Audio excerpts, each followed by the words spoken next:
All right, welcome back, free thinking folks. And back by popular demand, we are reacting to a Jubilee video. I'm going to react to hopefully maybe all of the rest of the Charlie Kirk verse 25 liberal students video, or woke students, I think is what it's called. I should get it right. No, can 25 liberal college students outsmart one conservative, featuring Charlie Kirk. I'm excited to announce also that I will be talking specifically about, they do a flip side of this. It's a conservative versus 25 conservative kids versus one liberal. And so when that comes out towards the middle of the month, I think next week even, I am planning to have a conversation with somebody that was actually in that one. So that's going to be exciting. So please be on the lookout for that one. One thing I want to say before we jump in, first, if you haven't seen part one of this, I reviewed the abortion part, which is the entire first section of the claims that Charlie Kirk makes. So basically the idea is Charlie Kirk makes a claim. There's 25 college students around him. They race to the chair to be able to debate him on the topic. And then if 11 flags go up, they have to switch out who is in the chair. So they do that for multiple topics. And then at the end, Charlie Kirk gets to choose one person to debate on any topic of their choosing. It's a very interesting thing if you're into this sort of thing. And so I have decided, little old me, to break down some of these things, because I think they're important. Are important things to look at. One of the things that I will say before we get into the video, I know everyone wants to get into the video, but one of the things I would say is my last video got demonetized by somebody, a Jubilee or something, even though I feel like it's in fair use. So probably not going to be able to monetize this video either if Jubilee sees it, if they don't like it. I don't know. I do see that there are some liberal people like Destiny and some others that reviewed the video. I wonder if theirs got monetized. Anyway, all of that to say, I don't care if it's going to be monetized. We are going to address it 100% here today, because it's what the people want, or it's at least what a few people asked for, and I give you what you want.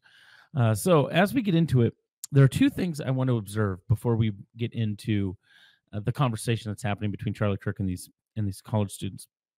One is that this is the great format for an actual debate. And actual debate's a little bit different, and so it's not a great format. But two, there are going to be some problems that pop up in this conversation with students.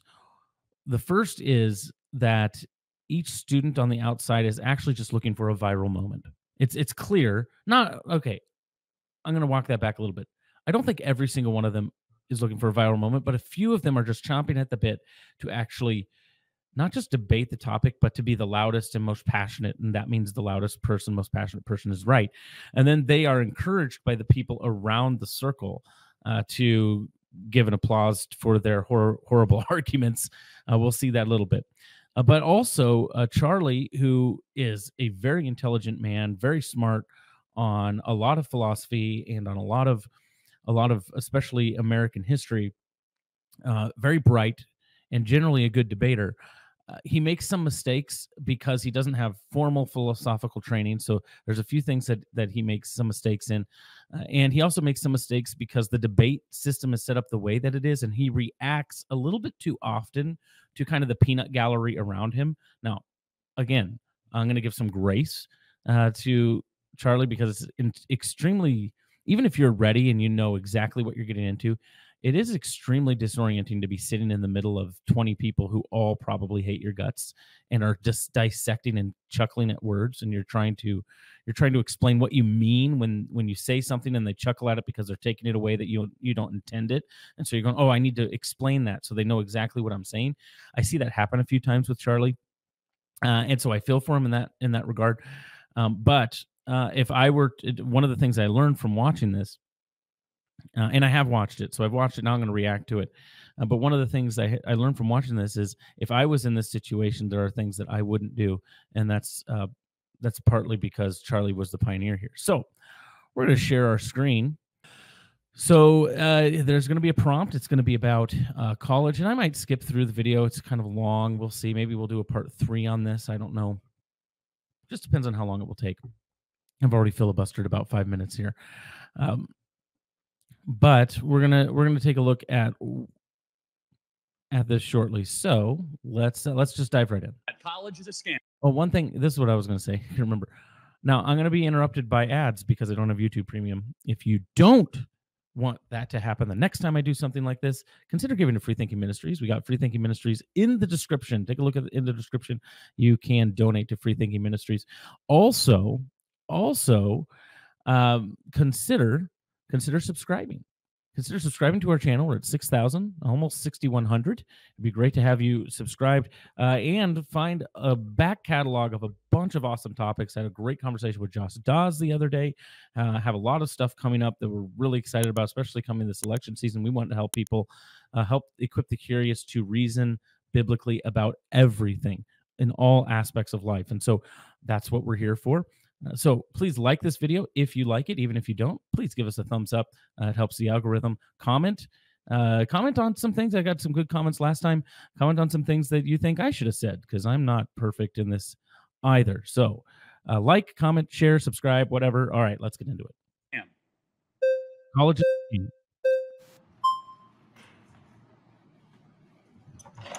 Hello. What's your name? I'm Maddox. How are you doing? Good. So, college is a scam. Well, let's define our terms.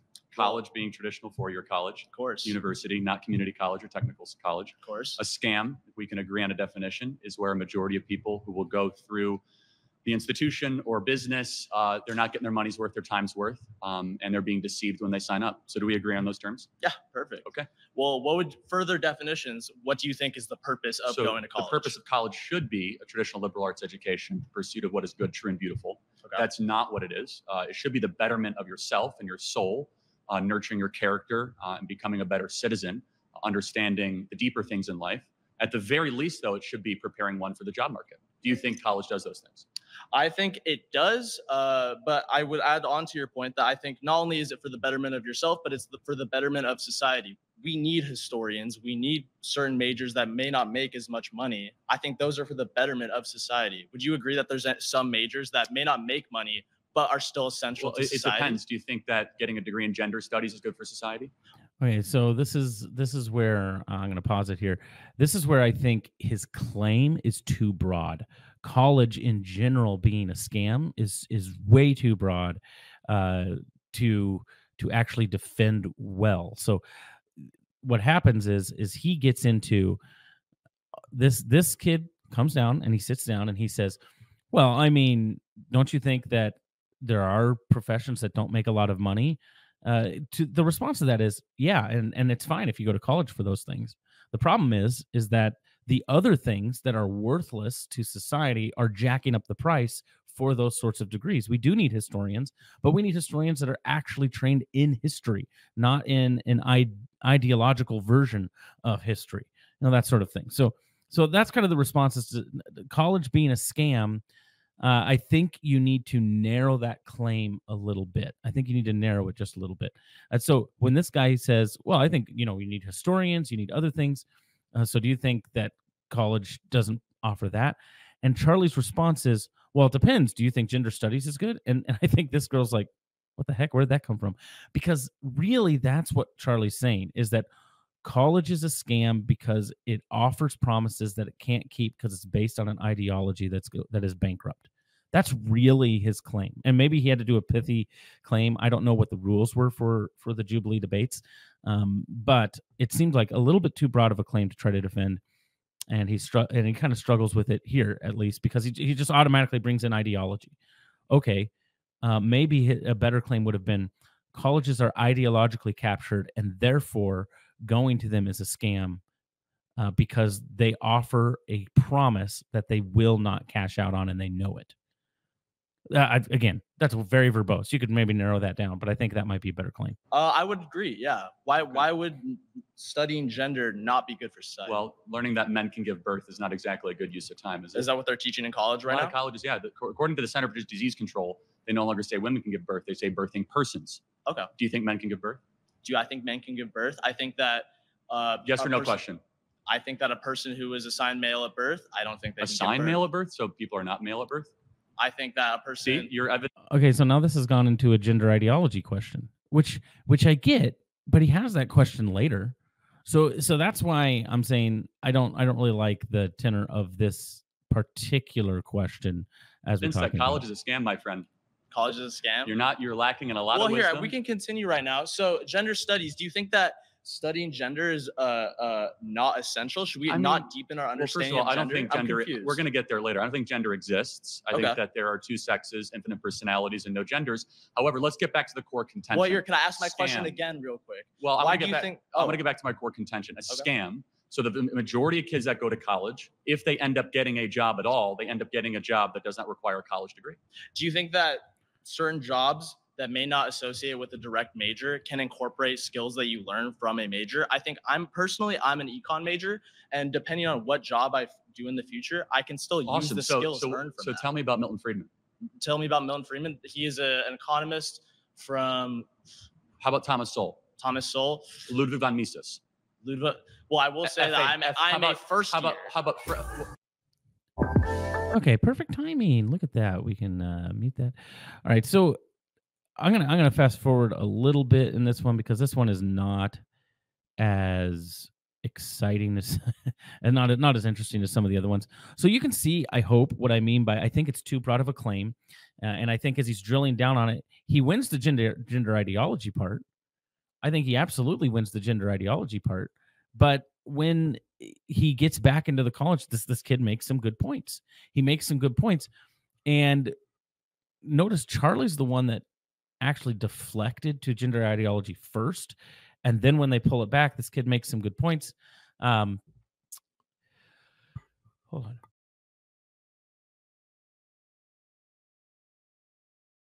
This kid makes some good points that aren't directly refuted by Charlie. And just as they're getting into it,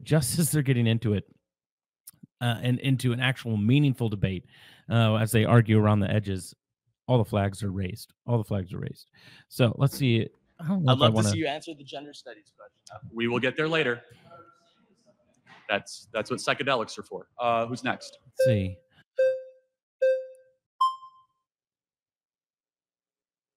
Well, I think it's difficult to think about just one major, thinking about just gender studies. Like, sure, like not everyone should be a gender studies major. We need doctors, we need lawyers, we need everything. However, why does it matter if 10 people want to be a gender studies major and it matters to them? Like, not everyone can be a lawyer, not everyone can be a doctor.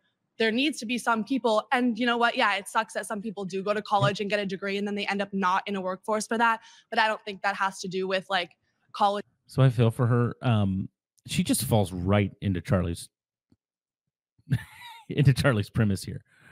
She falls right into it and she doesn't even realize it. It was a scam. It's more like maybe that just wasn't the path for them, or that life choice was just too hard to get for them. But some people are able to go to college and get a degree and use it. And that is super important, because imagine if no doctors went to college, they're just like, I think I can do it. Well, of course, like, doctors and lawyers need credentialing, right? But so college. Well, less than 5% of all people that go to college end up studying medicine or in. And this is why I said that the claim was just too broad, because college in and of itself is not a scam. There's a lot of things you need a Juris Doctorate. You do.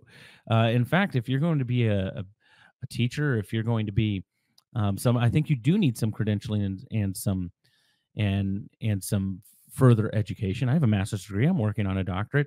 For what I do, that's very important. I need that sort of training. And so I think his claim is just too broad. I think he needed to narrow down his claim. So I'm going to actually fast forward a little bit here because we get into a few. We'll still talk about the college one for a little bit, but I want to get into a few other people. So if you want to, let me know in the comments if you wish I would have just not skipped and done reactions to the entire thing. I just feel like it would have taken forever to do that. So I want to actually get into some meaningful debate. So here's the next one. Maybe I'll cover just a little bit of each person instead of skipping people. So I covered a little bit of hers. Here's the next one. That after her. Here's the next one. Okay, so let me start by saying, well, first of all, you said we're sending too many kids to college. Who's sending them? Who's forcing them? Guidance counselors, parents, community. Are they forcing them? Are they signing them up themselves? Forcing.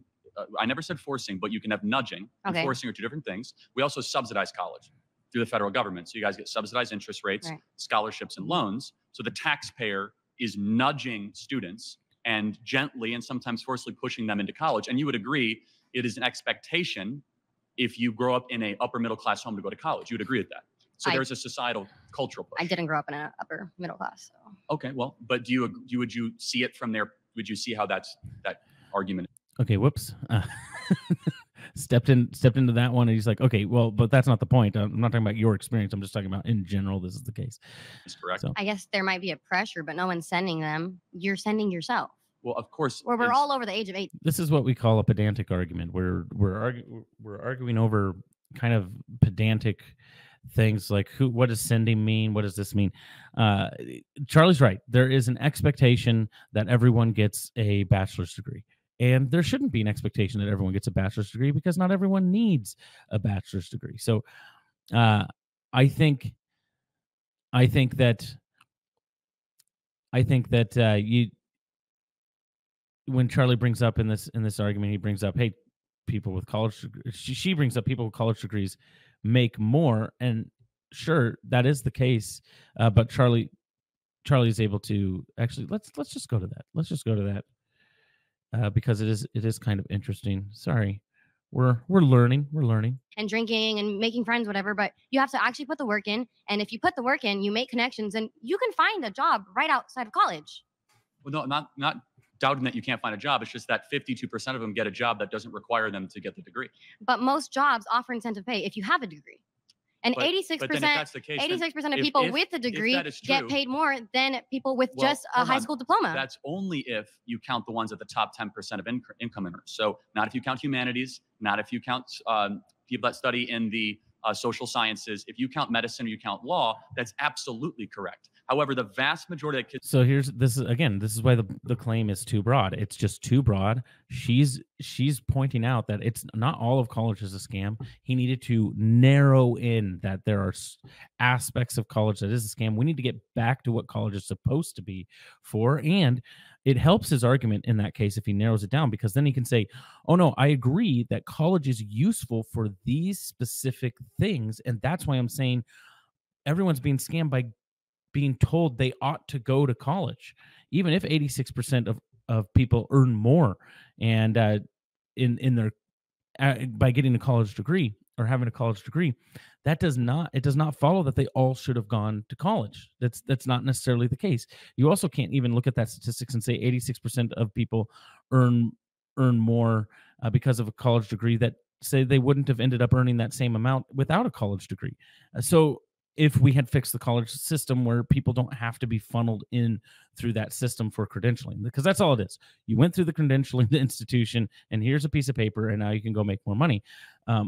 So they're not actually prepared for real life. That is Charlie's argument, and I think he makes a pretty decent one as far as that goes. This was probably the closest to an actual debate. She brought some hard facts. He pushed back on it. It was pretty good. They went for a few more minutes. And then the flags got raised and someone else came up. So let's take a look at the next person, because if it's who I think it is, we'll spend a little bit more time here. Oh, wow. I have a question. Is church a scam? No, because church is honoring the divine and the eternal and the good and the true and the beautiful. Okay, so this is, remember in the abortion video, this is his entire strategy for every single thing, to find some ancillary component that he thinks is a connection, and to say, well, because you don't think that's a scam, then it's absurd that you think college is a scam, because church is clearly a scam by my metrics. It's trying to do the reductio ad absurdum argument, but trying to do it very poorly and honestly, very arrogantly. So he just sits down and goes, it's church a scam? Okay. The response to that is, that's not what we're debating. If you want to be the person to debate if church is a scam, I'm talking about is college a scam. And then he has to respond by saying, well, the reason I said that is because of this. It's college. But it deceives people, because you give a promise of everlasting life, which you don't actually get, because Christianity is contradictory, logically speaking. Do you want to? Okay. Christianity is contradictory, logically speaking. That is going to be a surprise to almost everybody trained in logic, that Christianity is contradictory, logically speaking. That is not true. He has no basis for that claim. He's just saying things. He's saying, well, because it doesn't offer eternal life. But what if it does? But that's not all that church does, right? That's not all that church does. Now, Christianity, Jesus Christ, offers eternal life, and I believe that it's true. And people who believe that will receive that. Will receive that in the end. And your claim that, well, Christianity is not true because it's logically inconsistent, you're gonna have to show some work on that claim. And I don't think you're not going to show some work here. Get into a theological debate, or are we going to talk about college? Because I completely disagree. Jesus Christ is my Lord and Savior, and we will have eternal life. Okay, so how, if there is a perfect being that created the world, how could we exist in an imperfect world? I'm happy to have this discussion. Can we go back to college, though? Because do you think, because that's a little bit of a red herring and a little bit of a rabbit hole, tell me what that has to do with college being a scam. Well, I do think college can be. So Kirk does a good job here of redirecting it and saying, what does that have to do with college being a scam? Because that's going to throw, I think his name is Parker. I don't even remember. I don't do TikTok. And this is part of the reason why. If this guy has millions of followers on TikTok and this is the way he argues, our society is absolutely in trouble. A scam for certain people. I don't think it's a scam for everyone. So for people like me, college was very beneficial for me. For sure. But who is it a scam? I'm asking you, based on your definition of a scam, do you consider the Christian church a scam? Of course not. It's giving people eternal life and teaches them goodness. But if Christianity is false, then that's a deception. Okay, but you think it's false. I don't. We can agree to disagree. Also, I'm not agreeing to disagree on that. But we're not talking about the church. We're talking about college, right? So again, also, people are not paying to go to church, are they? But it's a reductio ad absurdum. Do you know what that is? Ask the question. What's a reductio ad absurdum? That's a Latin term that means reducing down to the lowest common belief, correct? Yeah, so I'm taking Am I right? I didn't go to college. I knew that. I'm taking your particular position. Let me ask you a question without you interrupting me. Do you pay to go to church? No, I don't. Some people do. They're forced to pay based upon their particular denomination. And today, do you pay to go to church? Depending on the church. No, you don't. Do you have to go to debt to go to church? In some circumstances, people do, because they have to give up 10% of their income to be able to do that, which people can't afford. Circumstance? Well, so this is actually really good. Charlie does a great job turning it back on him here, because he has no clue. He's like, oh, people have to give 10%. No, they don't. I've been in church my whole life. I've been in ministry my whole life. I have been in leadership in church. I've been not in leadership in church. Never once have I ever been into a Christian church that requires payment, that requires you to give 10% to be a part of the church.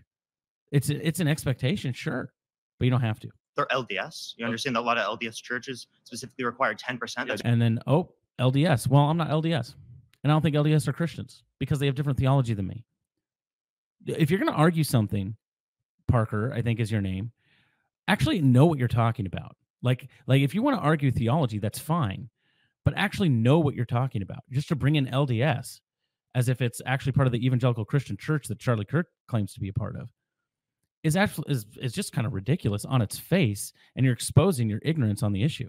So if you're going to bring up church, you better have a knockdown argument that it's going to be able to correlate with college as a scam.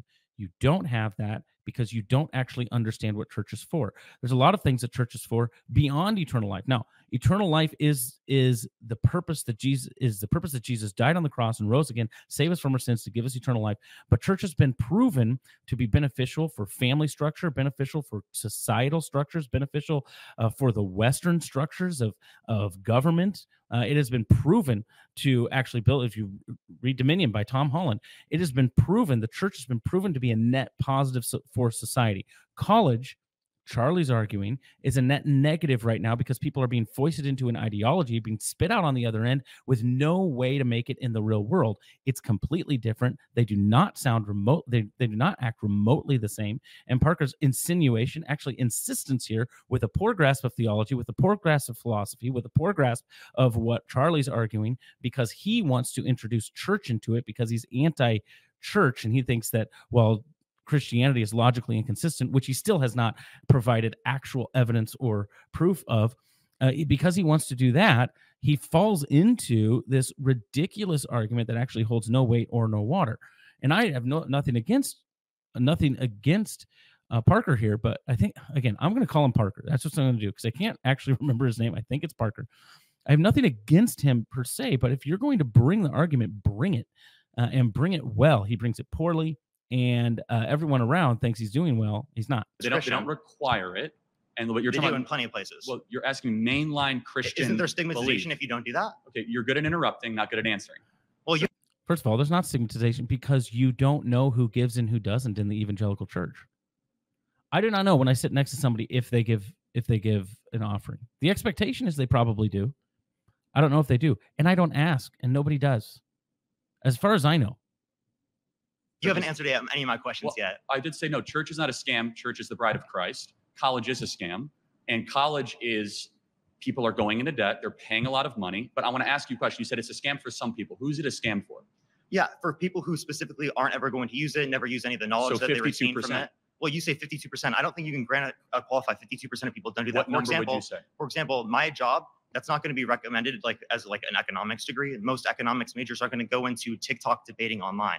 But I use the information that I learned in college in my job on a daily basis. So his job is TikTok debating, and this is his debate tactic.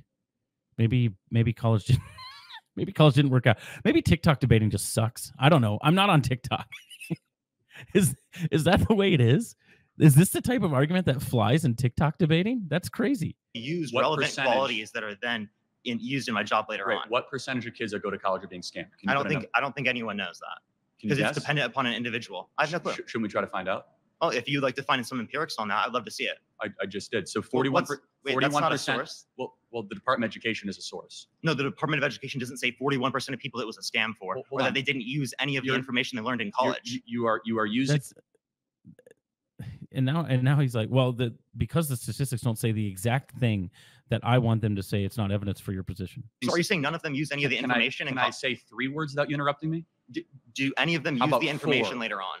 Can I say 5 words that interrupt? Well, you interrupt. Okay, I'm gonna fast forward here because I think we spent enough time on Parker in this particular debate.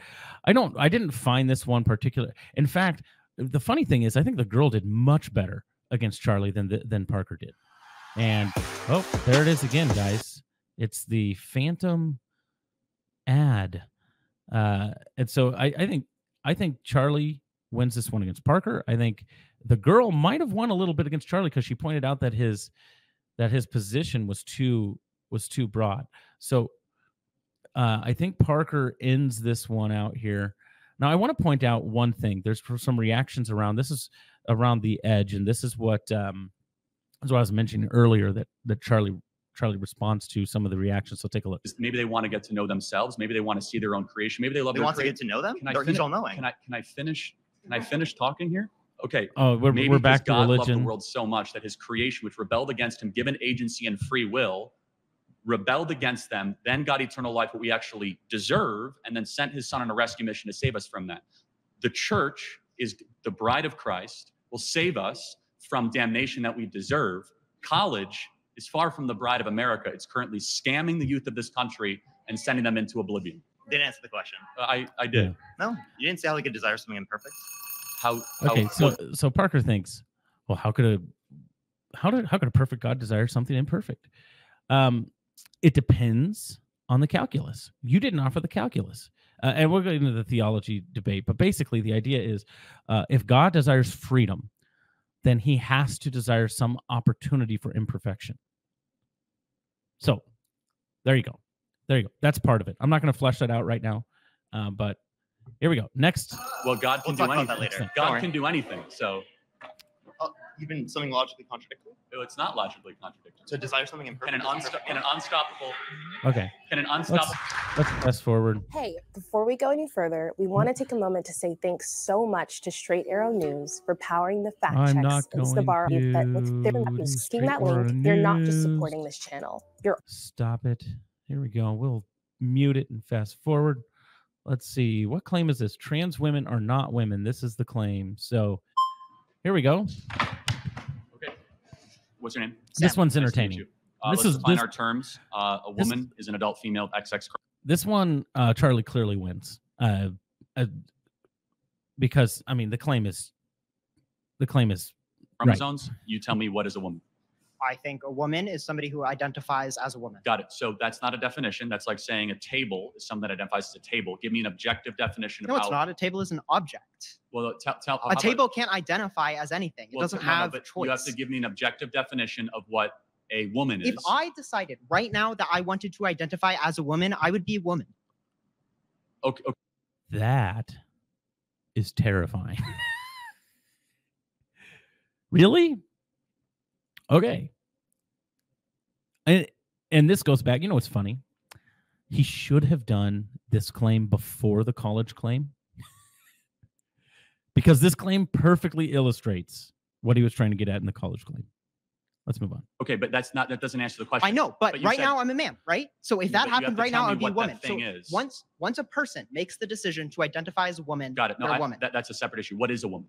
That's the definition. No, I know, but you have to tell me what a person who identifies themselves as a woman. But you have how do you know that they are that thing? Okay, this one is literally just this. That's all it is it's just circular. He's like, no, it's identify as a woman. He doesn't realize that you actually need a definition for the word when you make that statement. When you say this, well, Charlie kind of misspoke when he said it's like saying this table identifies as a table, and then he could, well, no, a table is an object. It doesn't identify. It's to say you learn nothing new about what a table is if you say, hey, what's a table? Well, a table is something that is a table. You learn nothing. I have no idea what that is. What does that even mean? You don't learn anything about what a table is. What is water? Well, water is something that is really water. That's what it is. You can't do that with anything. What's a car? Well, a car is something that is a car. You can't use it. So a car needs to be actually defined.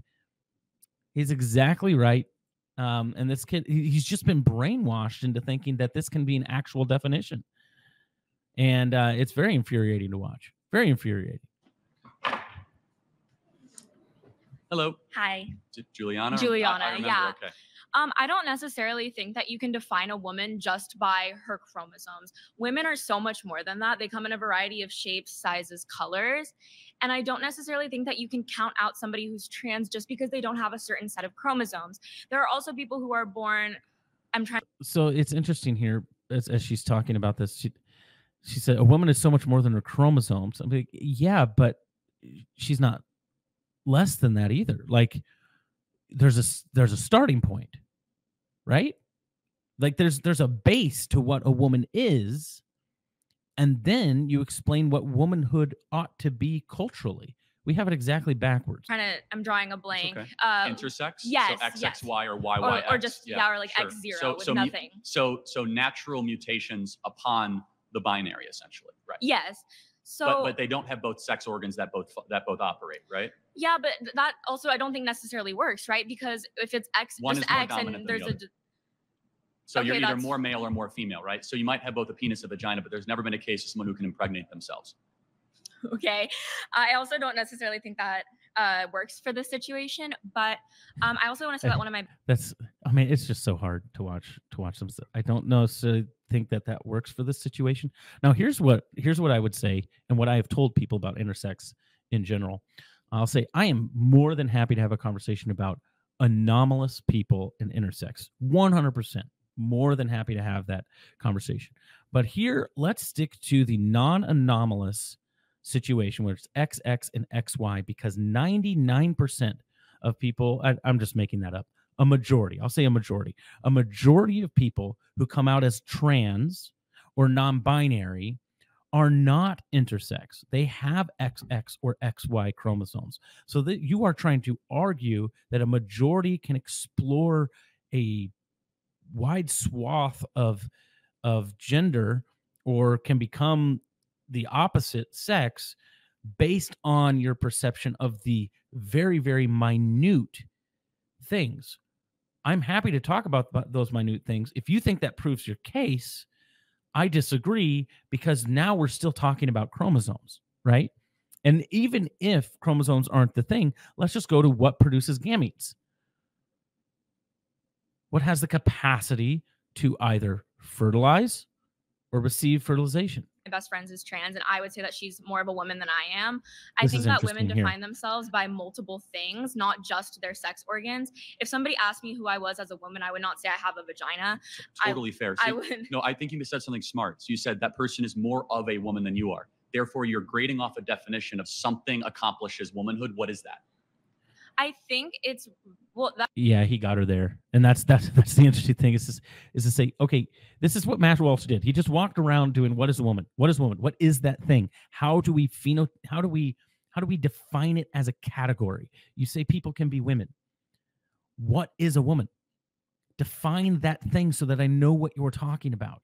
And then when we say, well, my trans friend is more of a woman than I am, and you say, well, women aren't. What she's really saying is women are culturally defined.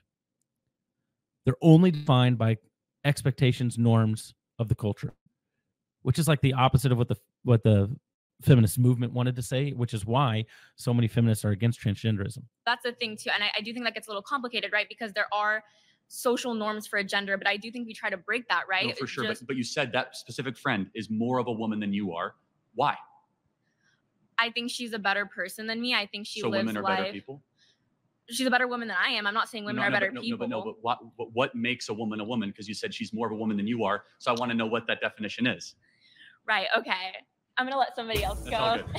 Yeah, she goes, okay, I realize I don't have an answer for this. I'm gonna let someone else go.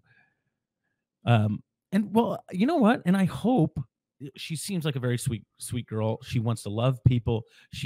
I get that, harbor nothing against that, but I hope that this conversation helped her really think through some of that and she doesn't just go back to her echo chamber. Thank you.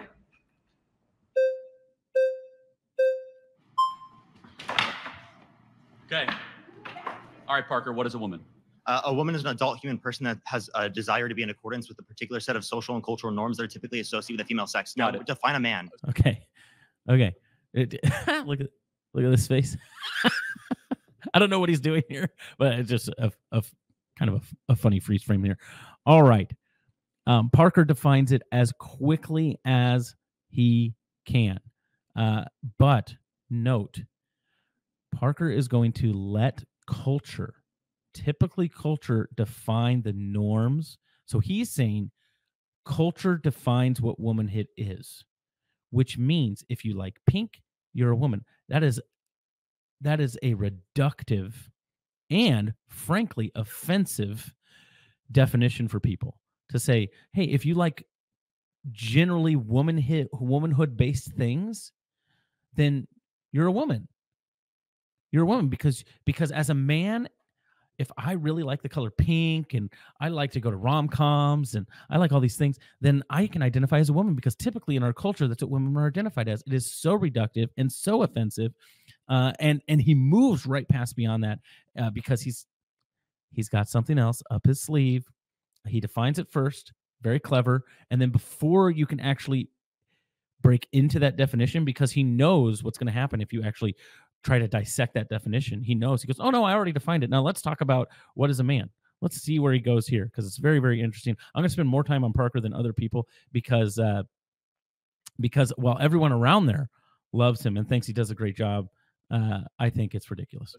Define a man. You're looking at one, XY chromosomes and a. Okay, but does God the Father have XY chromosomes prior to incarnation? We literally have a religious. He's a father and he's him, but he's not a man. We have a religious. Wait, so a man is someone with XY chromosomes, but he doesn't have XY chromosomes. Yet he's still a man. He still uses preferred pronouns. It's actually very interesting. In the original Hebrew, Adonai. Do you know what Adonai is? It's the Hebrew word for God. It's actually genderless, but in the scriptures they use he, right, and they use the masculine.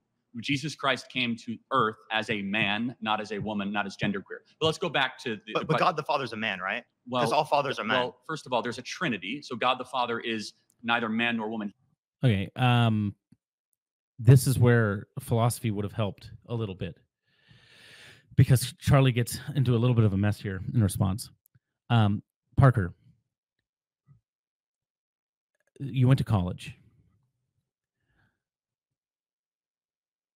God is an ontologically different being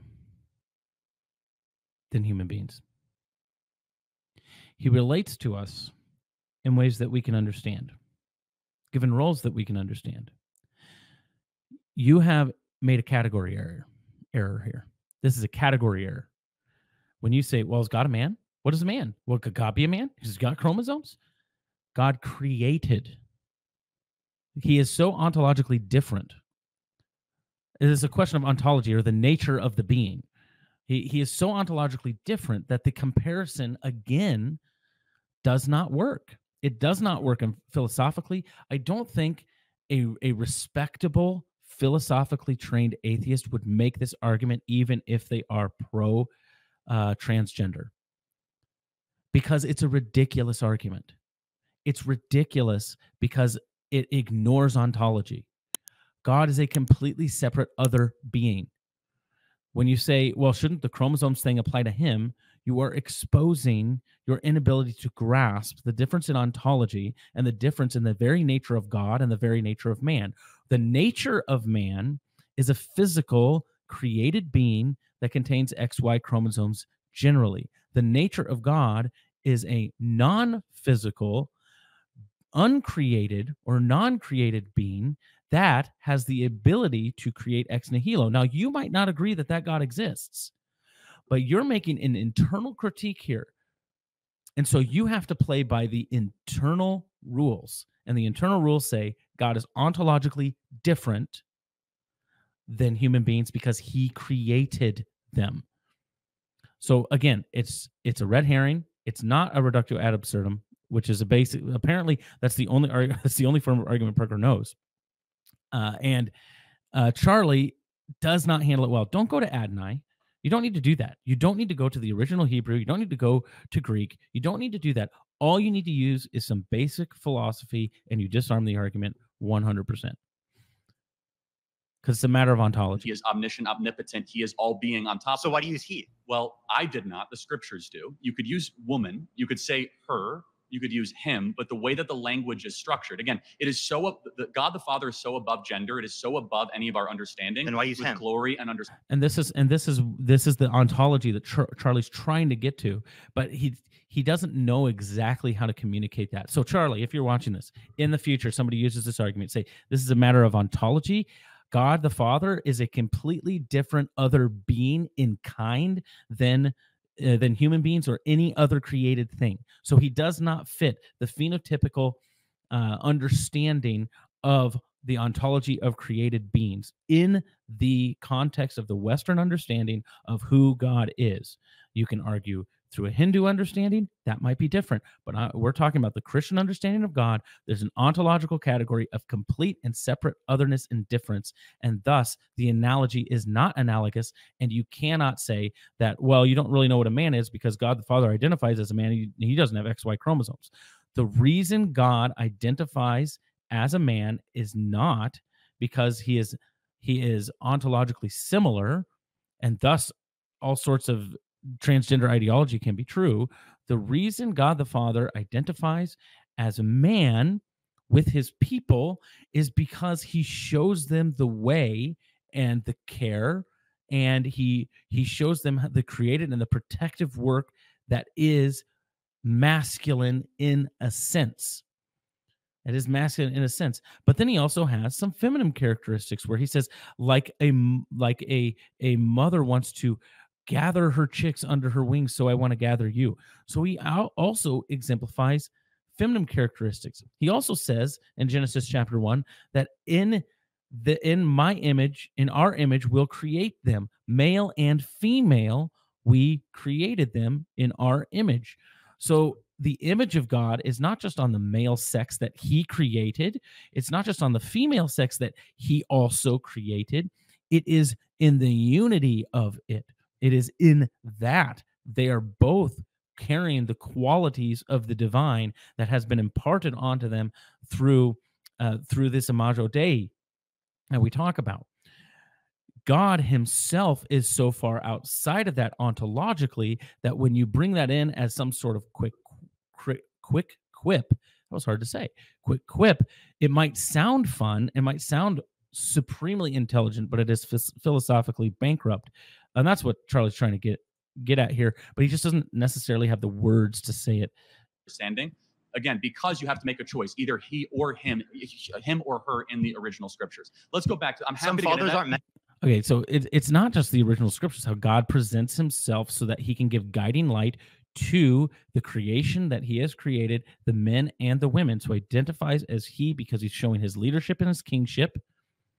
And then when he uses feminine characteristics, he does not use feminine pronouns, but he does use feminine characteristics to show the nurture and the love, to give guidance to his creation. Again, it's a matter of ontology.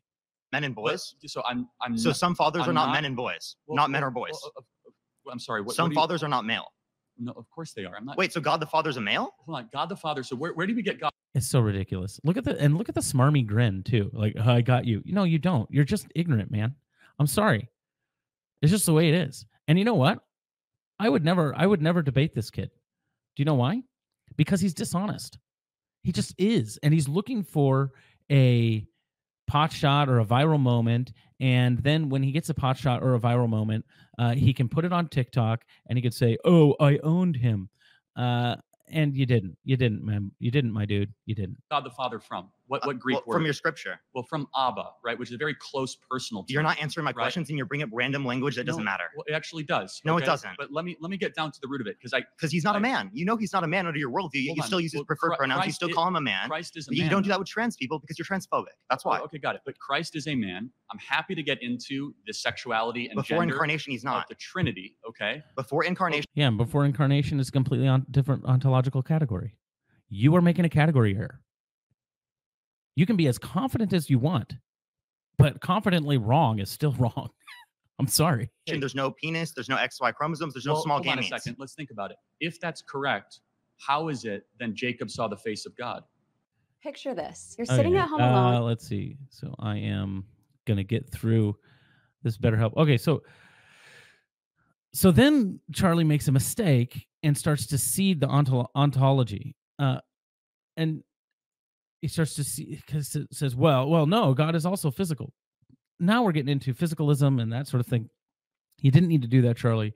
Stick to the ontology of who God is. Stick to his complete otherness. You win that debate hands down. You did not need to explain yourself further. He's being dismissive and making statements of fact that aren't statements of fact, and then basically attributing motive. Oh, you're just transphobic. That's your problem. No, doesn't work. Sorry, as soon as someone says I'm transphobic because of the argument that I'm making and the horribly erroneous argument that you're making, as soon as that happens, I go, yeah, you can take a seat. I'm not having this conversation anymore with you. If your best argument is an attack that you don't quite understand as far as Christian theology goes, and then you use that argument to say, well, see, because you're inconsistent, even though it's completely consistent, to say something that created everything has a completely different ontology and thus isn't constrained by calling himself him because he has a penis, even though all of that doesn't matter, you're still going to sit there and just say, well, the real reason is you're a transphobe. You're dishonest. Sorry, you're just dishonest. So if there's hold on. If there was not before the incarnation, how did Jacob see the face of God? How did Jacob wrestle with God? Characters can have faces without biology. How did Jacob wrestle with God? So okay, do you think that he has a body? Well, or was that a figurative notion of wrestle? That's a mystery of the scriptures. I'm not here. Well, it is. I'm not here to debate theology. Can we go back to what we're talking about? Does he actually have biology? You keep trying to pivot because you know this debunks you. Well, what biology? No, it doesn't. Doesn't debunk him. Oh my goodness. But Charlie did accidentally cede ground and open a door. And this just goes to show you can be right and lose in a section of debate. If Charlie had never been like, oh, you know what? God does have some physical characteristics in the Old Testament. If he had never brought that up, he would have won going away. But he opened a door for Parker to kick it in. That's what Parker was looking for. Here's what I think. I think Parker's intelligent. So I think he knew exactly what he was doing. I think he was being dishonest. And in his dishonest argumentation, he was looking for that door to open so that he could come in and say something like, oh, you just don't want to answer the question because it debunk you. Hopefully that's not the case. I hope he's just ignorant of the fact that God is different in ontology from human beings. What does your God have? Well, the one of Christ our Lord. No, I meant before incarnation. Well, to be honest, I don't quite know. And I don't think the scriptures are. You don't know what a man is? Well, you can't define what a man is? It's a little opaque. Again, you're looking at a man. But your video, the largest video on TikTok is, what is a woman, 20 million views? You don't know what a man is in your own worldview? I said you're looking at a man, right? Wait, but God the Father doesn't meet that criteria. Am I looking at a man? You are. God the Father doesn't meet that criteria because he's ontologically separate and different than the created order, which we are talking about when we are talking about what is a man and what is a woman with men and women as far as XX and XY chromosomes, because we are ontologically different than the one that created us. That is the truth. That is the truth. Okay? So, again, I'm not going to spend much more time on this one. I think I spent too much time already. Okay, good. Just a man that's beating you in a debate right now. Okay, that's fine. Nope. So let me ask you a question, though. So do you think that anybody can become a woman? I think that anyone who meets my criteria is a woman. What's your criteria again? Again, adult human person that has a desire to be in accordance with a particular set of social and cultural norms that are typically associated with the female sex. Can society ever be wrong? Sure, but like it's a desire to be in accordance with a set of social and cultural norms. Can I become black if I wear blackface? No, because it's not a desire that you have to be in accordance with a particular set of social and cultural norms. Wants to be black? Because race is defined phenotypically based upon the expression to other people. But you're by some standard. That's it. Race is defined by our outward characteristics. Of course, you can't be black, but sex is only defined by my desires. What? No, it doesn't work that way. You're judging that. Do you think there's a phenotypical expression of race? Is infinitely less important than sex. Infinitely less important. And I am one that says, "Hey, don't claim to be black if you're not black." But guess what? There are mixed race people that look completely white, but they're mixed raced because the phenotype did not quite match that. So here's the thing. Again, pretty good pushback by Charlie here, because race is not as important. Age is not even as important as it's a little bit arbitrary, right? Age is not even as important. Sex is important. It determines the continuation of the species. And if you're going to say that somebody can become a woman because, well, they just want to identify with cultural norms and activities that are typically associated with the female sex, but then anybody can be that, then what does the typical association with the female sex even mean? So the typical association with the female sex is the ability to give birth. You have a desire to give birth. Does that make you a woman? That's insane. That's illogical. It doesn't work. Someone who's white and someone who's black. Like, I see you're white because of your phenotypical expression. Right. So, but do you think, but Rachel Dolezal that said she is black and culturally black, is she black? Does she have phenotypically characteristics we would associate define with people phenotypical? I'm not sure what that word is. So, it's going to be the expression. So melanin content in one's skin? Yes. Okay. So she could pass as a black person. Wait, so she doesn't have the melanin content? She's borderline. No? Heavily. Okay, so then she's not black. Okay, so you're able to say who is black and not black? That's how we define it in society. No shit. Okay, got it. So, but is there an objective definition of who is black? Wait, language is all subjective. Linguistics professionals indicate it's subjective. Language is all subjective. Was that statement subjective? What? Was that statement subjective? If language is all subjective, was that statement subjective? What are we even doing here? Now, what he means is we have agreed upon definitions, which is ironic because what Charlie Kirk is saying is, yeah, we have agreed upon definition of what a woman is up until 10 minutes ago. And now all of a sudden we're changing that. Is that good or bad for society?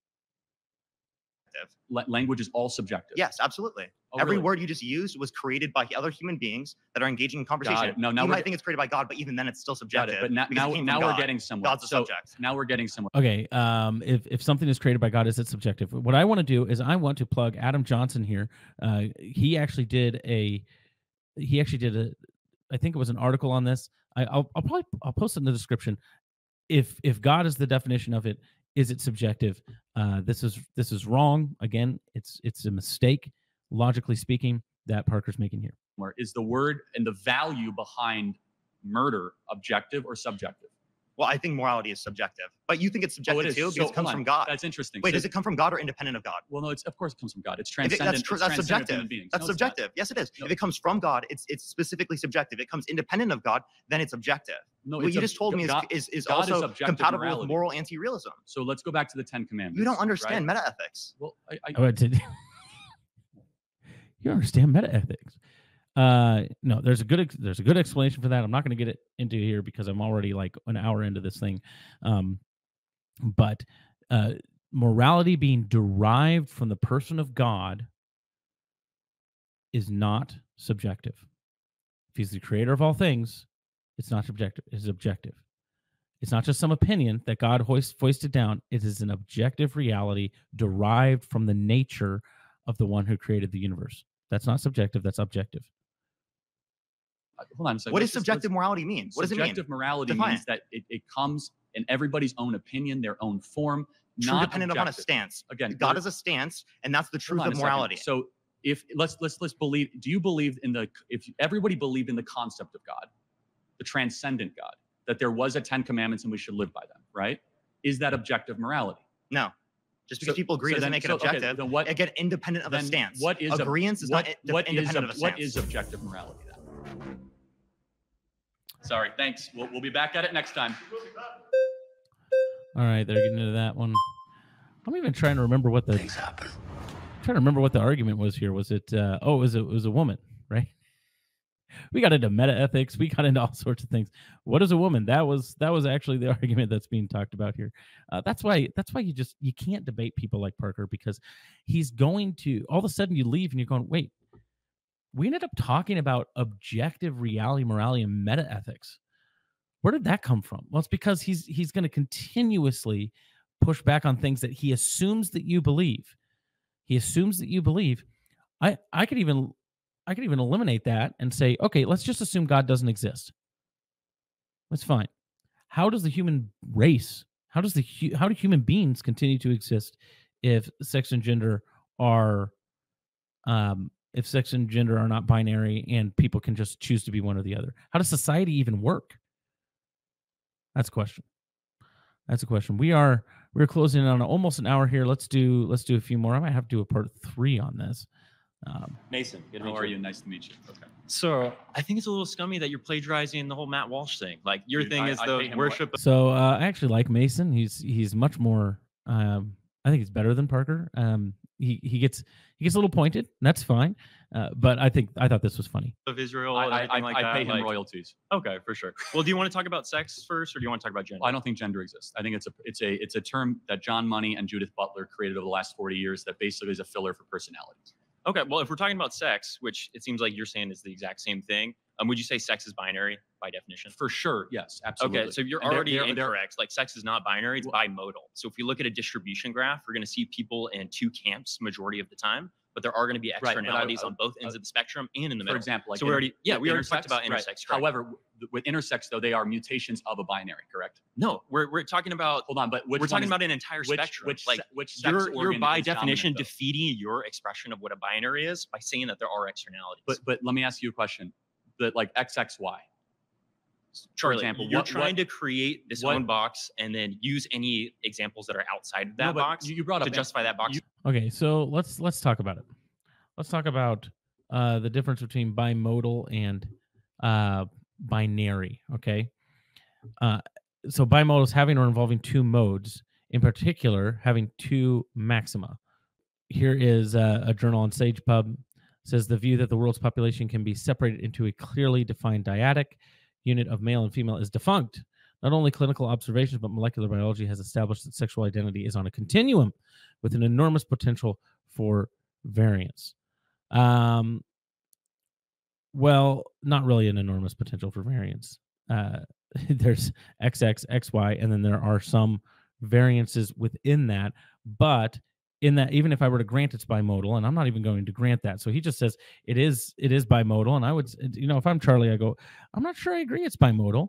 But tell me what you mean by that. What do you mean? And why does that mean a man can become a woman in a bimodal system? So if biology is bimodal, I'm not sure that I agree.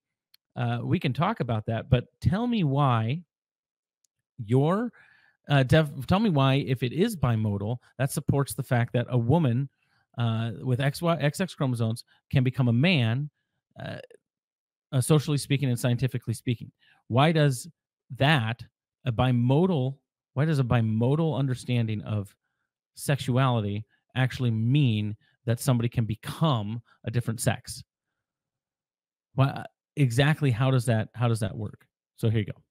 You brought up intersex. We're talking about reality. You brought up intersex. Okay. What sex organs? Which one is more dominant? What do you mean? In an XXY situation. Can you explain your point of view? Yeah, I mean, obviously you have more female characteristics and male characteristics in an XXY, or it might be YYX. One of the two. The point is that you do not have both.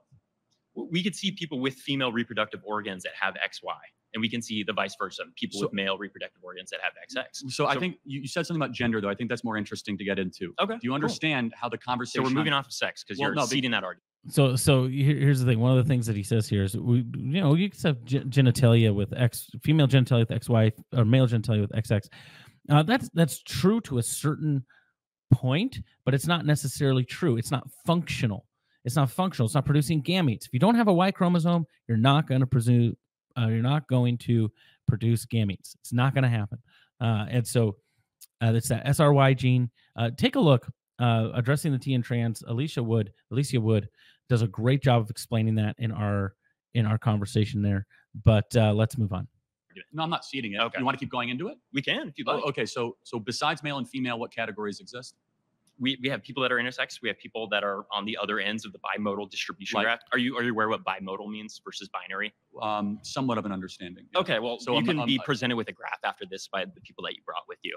But it's actually a bimodal distribution. Just like constantly going to condescending type talk is not going to be fruitful. I'm just trying to match your energy with the people that you treated that were trying to have a conversation. Got it. So trans women are not women. Do you agree with that? I would say that trans women are women because people that exist under the category of women, people that exist. But why? And even a bimodal structure, does that make sense? Under the category of men are still humans. Got it. So that category, how is that defined? Well, I wouldn't limit it to things like genitals or things like chromosomes, which seems like you want to do.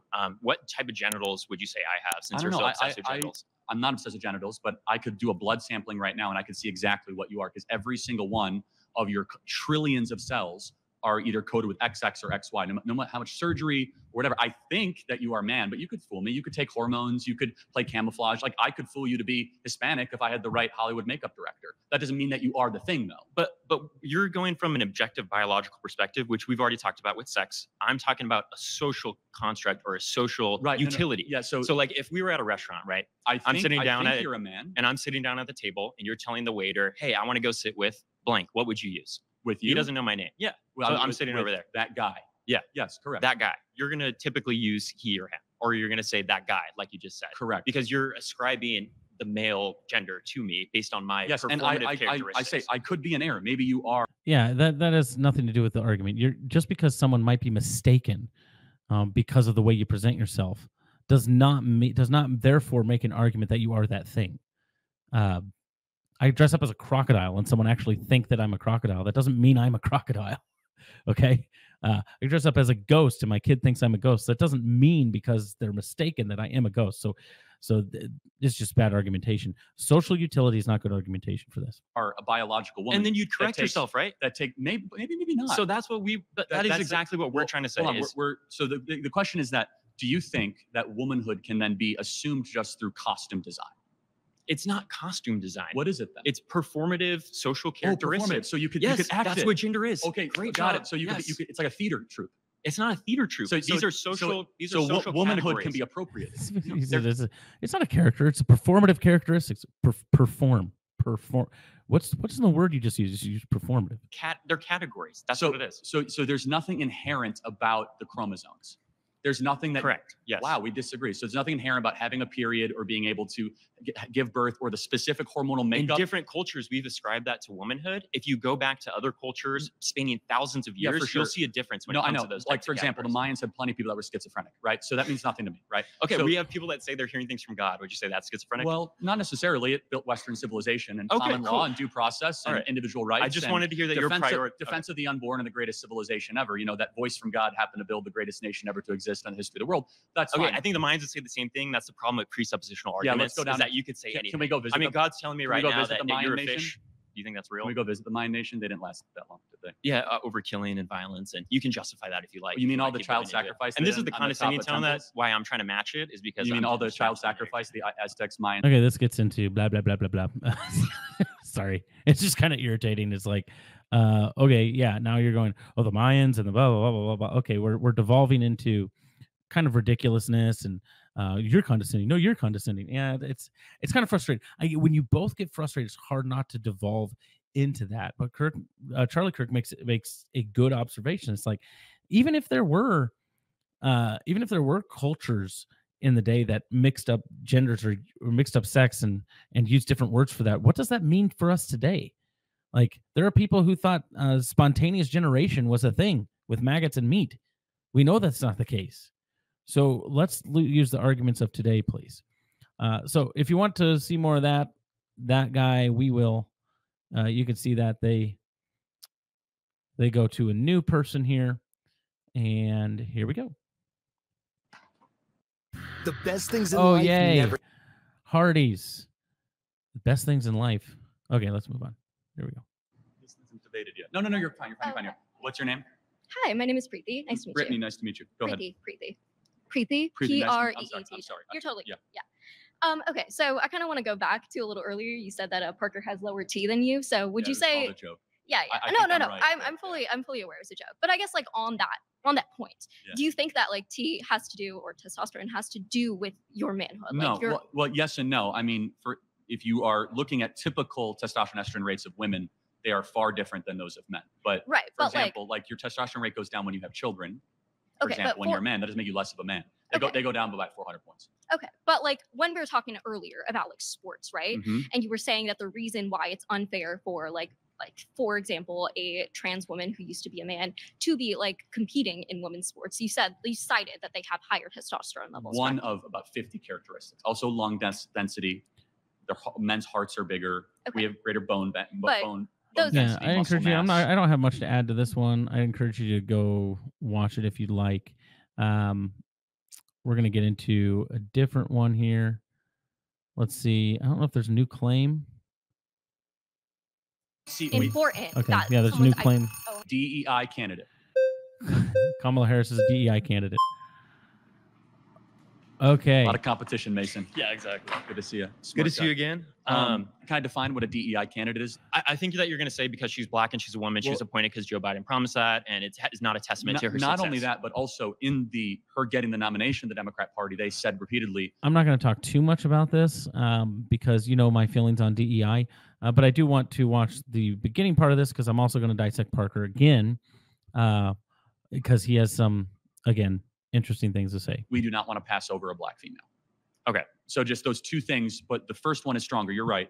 Joe Biden said, I'm going to put on my vice presidency a black female. Right. So his criteria was, and that was like Karen Bass and Kamala Harris. Okay. So she was not chosen because of her intellect or her accomplishments or because of any of that. It was because she happened to fit a couple boxes. In fact, Amy Klobuchar, the vetting at the time was that Amy Klobuchar would have been a better VP, and Kamala ended up getting it. So it's just a statement of fact that she is there not because of her brilliance or accomplishments, but because of her ethnicity. So Kamala Harris, first and foremost, there are a lot of criticisms that you can give to her on why she wouldn't be an effective president. It shouldn't be because she's a woman or because she's black. And it seems to be that you're saying that. No, I just want people to understand and agree she didn't earn this.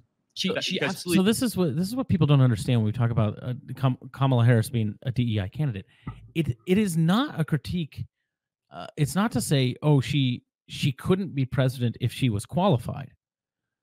It's saying she's not qualified, and she's only in this situation because she's a black woman. That's it. So it's hard for people to understand that that's what you mean.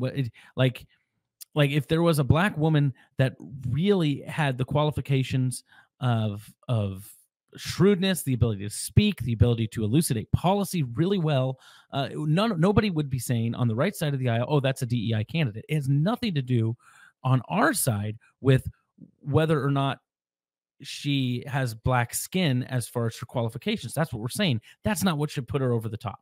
That's the difference. So Mason doesn't quite understand what she has a career where she's been not only a DEI. DEI stands for one of the biggest. Didn't earn it, just so we're clear. But like it stands for diversity, equity, inclusion. I like the meme though. I know what it is. But do you at least admit and acknowledge that when Joe Biden was searching for a VP, he cared more about skin color and a female? Okay, we are going to fast forward here. You can watch more of that if you want. Let's see. We'll go to this next person. I have the patience of a saint. I'm doing this all for you. So please like, share, and subscribe. So you believe because as we listen Kamala to Amanda. is black and a woman. She was chosen for It's not vice my own president. belief. Her own team, Joe Biden said that. He said, Joe Biden said that? Yeah, he said, I'm first, because beforehand he said, I'm going to choose a black female for vice president. He didn't say, I'm going to choose the most gifted or the most talented or the most accomplished. He said, I'm going to choose a black female. And so by definition, that is DEI. That is not the definition of DEI. By him saying that he was going to choose a black female, that could insinuate that he already had Kamala in mind for the role. No way does that insinuate that she's DEI. Well, what is DEI then? DEI would be choosing somebody based on their race? No, it's giving people of color the opportunity to be welcomed into spaces in which they typically aren't able to get into. There's never been a female black vice president. And why do you think that is? Well, not why. You just said that's DEI. That so by definition, she's DEI.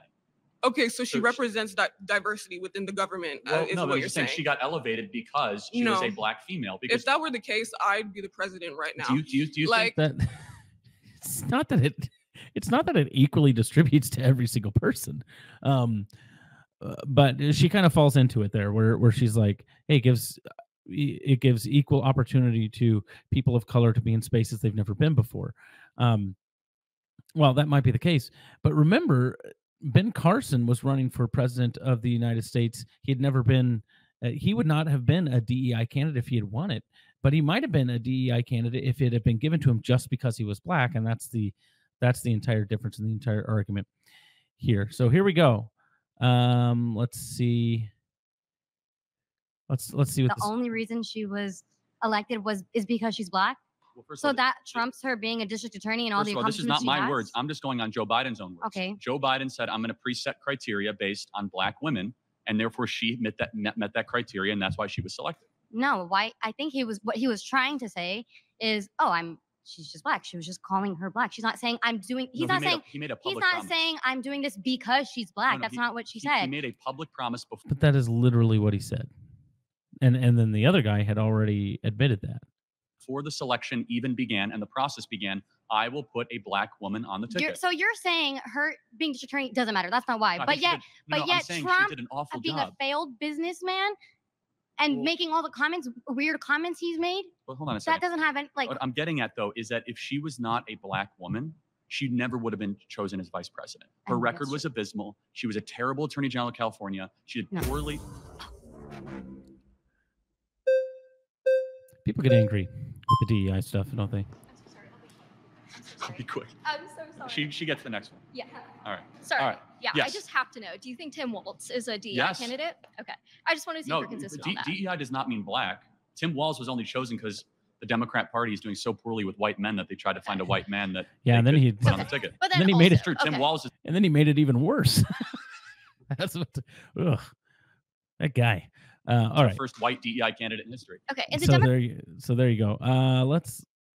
We'll move on to this girl. We talked about her on the abortion one. So either if the polls are right, I grant you that. He's incompetent. Or maybe she's a new candidate with a big surge. She's doing good. I would caution you being a little, like, this point in the election, getting too cocky, because we remember what happened with I'm not Hillary getting Clinton. cocky. I'm asking you to answer a question. If she is incompetent, how could she beat the president, who you said is an amazing president? As of the president? timing of this filming, can you name to me how many times she sat down for an interview? What? She refuses to talk to the press, refuses to take questions. She's done not one sit-down interview in nearly 25 days at the filming of this interview, mind you. I think that is a very weird point to make. Well, why would I count how many times Kamala Harris has had an interview? Because she refuses to take questions from the press. Because she's a presidential candidate. You need to talk to the people. This is like the brain rot of society here. No, I'm not saying she's brain rot. I'm not trying to cast aspersions to her, but it's like this idea that's going, why would she need to tell people stuff? Why would she need to talk to the people? It's like, because she's running for president, because she didn't even receive any primary votes. People didn't vote for her. They voted for Joe Biden. And she never received primary votes the first time she ran. And so the question is, why not talk? And so that's basically all this one is talking about that. Let's fast forward a little bit more. Sorry if you wanted more from this, but some of these things I just don't find very interesting, frankly. I don't. Thank you. The Inflation Reduction Act. Oh, really? Did that lower inflation? This was it was funny. They asked can you name one of her accomplishments, and she's like and somebody said the Inflation Reduction Act, and like yeah, thank you for the fake even Joe Biden recently said we should have just called it what it was.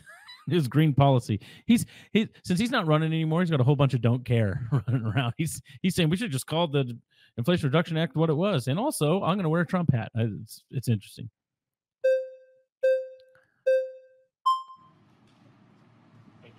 What's your name? Brad Brady. Nice to meet you. I like the idea. 30 seconds on, 30 seconds off. I think the best thing I could say about this is you have your opinion and I can have mine. You believe that Donald Trump was a good president. I maybe don't believe that. You believe that Kamala Harris is a DEI candidate for the position of president. I don't believe that. What I'm getting to is, what do you gain from this? If I concede and say that Kamala Harris is a DEI candidate, what do you gain? Because I know what it is. You're baiting us into rage so that you can make money on your TikTok account. You're baiting college students all over the world into arguing with you over these fallacies. You throw a red herring out there and you're making money from this account while we're sitting here and looking stupid. First of all, I don't control this account. I'm a guest here. This is Jubilee Media, and they're going to edit it as they see fit. Okay, number one. Number two, it needs to be acknowledged that she didn't earn it. She didn't win a Democrat primary. She dropped out in the Democrat primary in 2020. She's never been likable. She's got there simply because of race, not because of competency, not because she's good at her job. And I think that's wrong and it needs to be called out. You're bringing up qualitative examples. These are all subjective qualitative examples. Her race, her competency, her dropping out of the election. That's not what you said earlier. I'm talking about the points you've just brought up, multiple qualitative points. And these points can be believed by you and not by me, as you believe in a God and I don't. These are qualitative subjective reality. Subjective reality is not a basis for society. I'm sorry. We can't just go, well, you believe what I believe, and because you don't, you know what? You don't actually believe that. You wouldn't actually. Okay, so if I say trans women aren't women, you're going to be okay with me holding to that reality and you not holding to that reality? Or are you going to insist that I say, yes, they are women? Because everybody wants objective morality to be on their side until objective morality isn't on their side. And then they want to bend it to their own reality, their own perceptions of reality. So that's why it's important. Let's move on here. Oh, I think we get Parker again. Please don't scroll. Okay. Listen to me. Let's see. I'm sorry. I didn't listen. I muted it because it's an ad. All right, Parker's back. It is Parker. I was right there. Looking at his name. All right. You're welcome. 30 on, 30 off. How do you feel about the Senate? As far as her tie-breaking vote of the Senate? No. I'm just saying like Senate. Like the Senate is technically DEI in a certain sense. So he's doing it again. Oh, okay. Let's keep going. For like small states. Like Wyoming gets people in Wyoming get a greater vote than me in California. Like Rhode Island and Hawaii. I'm giving you an example. California, I get less of a vote than someone who exists in Wyoming. So we're giving people in Wyoming more say than they necessarily should, given that they're one individual. So why do you believe in DEI as it relates to how our government is set up? You don't believe in DEI in terms of allowing for people who are Black or who are women to be in positions of power that they have not been allowed in, historically speaking. So the collapse means that these people haven't even thought about or taken civics. Is the Electoral College and the Senate based on race? It's predicated off of diversity, equity, and inclusion. Right? Like inclusion of country areas, inclusion of rural areas, inclusion of white men like you. Okay, so you mean like Hawaii? I'm referencing. You could say smaller states or places that have less people in it. So obviously would be able to have more of a say per individual. So your argument is that the U.S. Senate is a DEI. I gotta be honest, I've never heard that argument, but I think it's a little silly. But how is it silly? Argue against it instead of just saying it's silly. Well, right. So it's silly. Well, it's just silly on its face. I think Charlie's like, okay, how much do I get into a civics lesson with this kid that clearly doesn't understand what the Senate is for? So here he goes. On its face, because first of all, we have on the House of Representatives is proportional to population. Oh, second, but the Senate isn't. So it's DEI. It's not DEI. Yeah, the Senate isn't because it's not supposed to be, and it's not DEI because you can leave the country if you want. You can secede.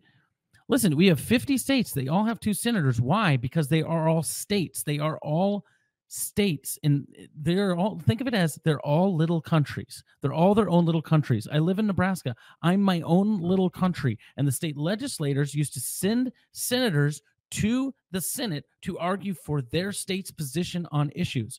So it's not supposed to be about the general populace. It's supposed to be representing my state. So it's actually equal representation because each individual little country or state gets their own representation from 2 senators, because now they can go argue for what my little country, my Nebraska, my little country sees as my values. And then, as we all have equal representation, as a majority of the states that have voluntarily entered into this union, as these majority of states come to these understandings, then they vote on it. And then the majority of those states tells the minority, actually, this is the direction that we're going to go. That's what the Senate is designed to do. Congress is apportioned nationally, so it's federally as to state size, so that we do have some sort of representation as far as population centers go. Senate is to the states specifically. So it has nothing to do with you as an individual voter. It has something to do with you as a voter in a state. You are somebody who lives in California. You have 2 people from California that are going to represent Californian values in the Senate, and they're going to rally people around those values and try to further them. So it's a both and. It's a both and. Yes, it is. Why would you say it's diversity, equity, inclusions? Because Wyoming gets 2 senators. They're their own sovereign state, aren't they? For country areas, for rural areas, equity for rural areas. That's not right, for smaller states. So let's go back to the Federalist Papers and the Founding Fathers. Why was the Senate composed? Can you tell me why it's not DEI?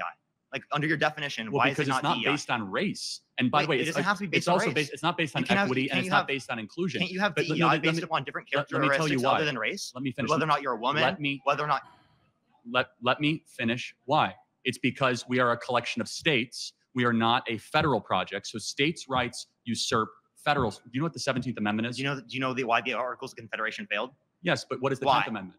Because states had too many rights, had too much power. What is the 10th That's why Amendment? we specifically adopted the Constitution. Parker, let me make one point, okay? Which is yes, and the Constitution was a balance between the Articles of Confederation and the federalization of the nation, a balance to give the states as much power as possible, but still leave enough power in the federal government's hands to hold the union together against enemies, both foreign and domestic.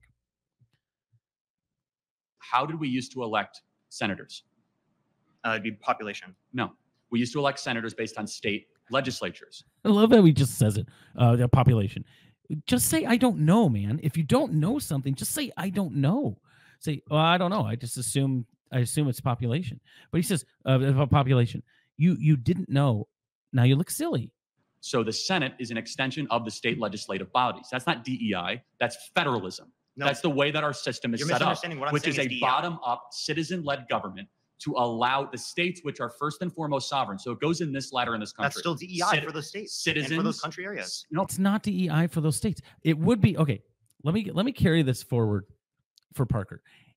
The way it would be DEI is if we had 50 states, 50 individual states, and we chose some of the smaller states to actually have more representation. Let's say Nebraska, which has a lot less population, and we go, you know what? Nebraska is in the minority both in Congress and in the Senate. So what we're going to do is we're going to give them an extra senator because, let's just be nice to them so they can be more included in some of the decisions.